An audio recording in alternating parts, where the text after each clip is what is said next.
ഇനി ഇന്നത്തെ ദീപാരാധന കാഴ്ചയ്ക്കായി ക്ഷേത്രാങ്കണത്തിലേക്ക് പോകാം.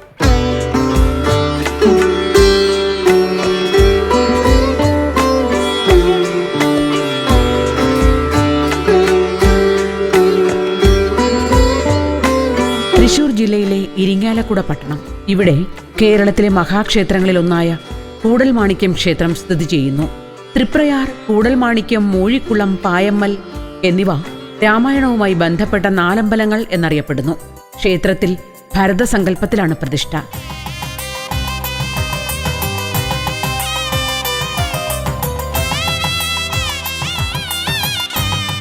ക്ഷേത്രഗോപുരം കടക്കുമ്പോൾ ഇരുഭിത്തികളിലുമായി ആകർഷകമായ 2 ശില്പങ്ങൾ കാണാം. ഒന്ന് ശ്രീരാമ പട്ടാഭിഷേകം, 2 നന്ദിഗ്രാമം, ചെമ്പുമേഞ്ഞ ശീവേലിപുര, ബലിക്കൽപുര, കൂത്തമ്പലം എന്നിങ്ങനെ ഒരു മഹാക്ഷേത്രത്തിന്റെ കെട്ടും മട്ടും ഇവിടെ കാണാം. കിഴക്കോട്ടാണ് ക്ഷേത്ര ദർശനം എങ്കിലും കിഴക്കു പടിഞ്ഞാറായി 2 ഗോപുരവാതിലുകളുണ്ട്.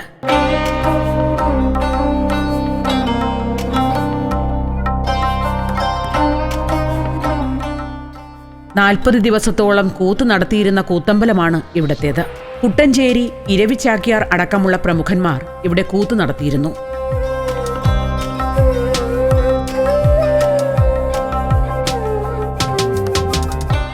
10 ഏക്കർ വിസ്തൃതിയുണ്ട് ക്ഷേത്രഭൂമിക്ക്. ഇവിടെ അതിവിശാലമായൊരു ക്ഷേത്രക്കുളം കാണാം.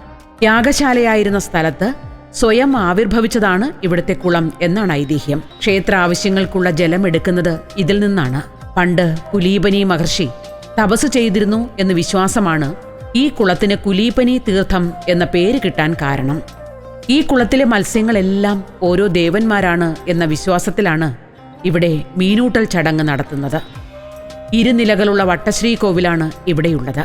അതിൽ രാമമന്ത്രം ജപിച്ച് തപസ്സനുഷ്ഠിക്കുന്ന ഭരതന്റെ ശിലാവിഗ്രഹത്തിന് 6 അടി ഉയരമുണ്ട്. വലത് കൈകളിൽ ഒന്നിൽ വില്ലും മറ്റൊന്നിൽ അഭയമുദ്രയും, ഇടത് കൈകളിൽ യഥാക്രമം ശംഖും ചക്രം എന്നിവയും കഴുത്തിൽ താമരമാലയും അണിഞ്ഞ വിഗ്രഹമാണ് ഭരതന്റേത്. കുലീപനി യാഗശേഷം യജ്ഞാദേവ പ്രതിഷ്ഠയോടുകൂടിയ അമ്പലം ഇവിടെ ഉണ്ടായി എന്നും പിന്നീട് ശൈവ വൈഷ്ണവ തർക്കങ്ങളെ തുടർന്ന് ക്ഷേത്രം പുനരുദ്ധരിച്ചു എന്നും ഇക്കാലത്ത് മത്സ്യബന്ധനത്തിന് പോയ തൊഴിലാളികൾക്ക് 4 വിഗ്രഹങ്ങൾ കിട്ടിയെന്നും അതിൽ ഭരതന്റേത് ഇവിടെ പ്രതിഷ്ഠിച്ചു എന്നുമാണ് ഐതിഹ്യം. തൃപ്രയാർ ആറാട്ടിന് ഇവിടത്തെ പൂജ നേരത്തെ അവസാനിപ്പിക്കുമെന്നും പറയപ്പെടുന്നു.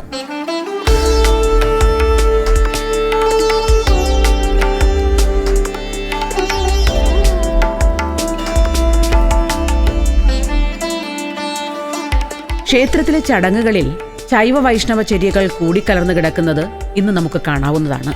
ഇവിടത്തെ പൂജകൾ വിഷ്ണു സങ്കല്പത്തിലാണെങ്കിലും ക്ഷേത്ര പ്രദക്ഷിണം ശിവക്ഷേത്രങ്ങളെ പോലെ അപൂർണമാണ്.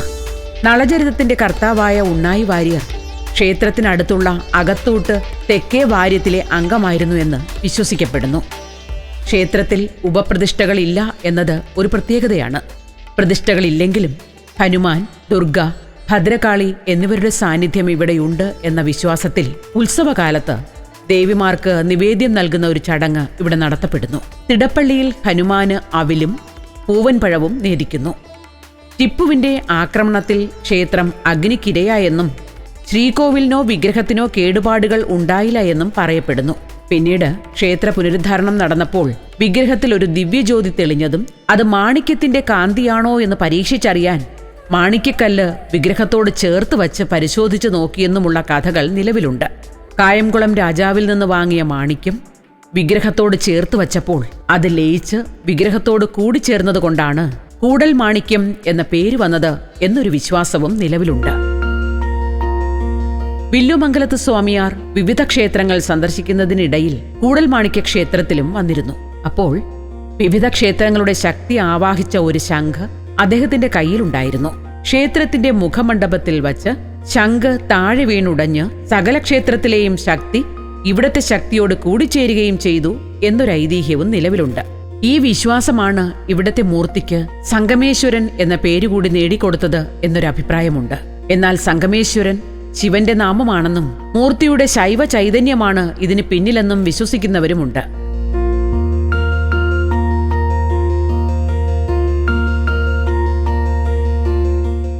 ചരിത്ര പഠനത്തിന് അനന്തസാധ്യതകൾ നൽകുന്ന ക്ഷേത്രമാണ് കൂടൽമാണിക്യം ക്ഷേത്രം. ഒരു കാലത്ത് ഇവിടെ ഒരു ശിവക്ഷേത്രം ഉണ്ടായിരുന്നു എന്ന് കണക്കാക്കപ്പെടുന്നു. ക്ഷേത്രത്തിൽ ആരാധന നടത്തിയിരുന്നത് ജൈനമുനിയായ ബാഹുബലിയുടെ സഹോദരൻ ഭരതേശ്വരനായിരുന്നു എന്ന വിശ്വാസമുണ്ട്. AD 1194 കുലോത്തുംഗ ചോളന്റെ തഞ്ചാവൂർ ശിലാശാസനത്തിൽ ചേതികുല മാണിക്യപ്പെരുമ്പള്ളി എന്ന വിശേഷണം കാണുന്നതിനാൽ ഇവിടത്തെ മാണിക്യം എന്ന പ്രയോഗം ജൈന ആരാധനയുടെ ഭാഗമാണോ എന്ന് സംശയിക്കേണ്ടിയിരിക്കുന്നു. പ്രാചീന കാലത്ത് ഇവിടെയുണ്ടായിരുന്ന പ്രതിഷ്ഠ നഗ്നപ്രതിഷ്ഠയാണെന്ന വിശ്വാസവും ജൈന ആരാധനയിലേക്ക് വിരൽ ചൂണ്ടുന്നു. ഇവിടുത്തെ ചിട്ടവട്ടങ്ങൾ സൂക്ഷ്മമായി നിരീക്ഷിച്ചാൽ വൈവിധ്യപൂർണമായ ആരാധനാരീതികൾ സമർത്ഥമായി സമന്വയിപ്പിച്ചിരിക്കുന്നത് കാണാം.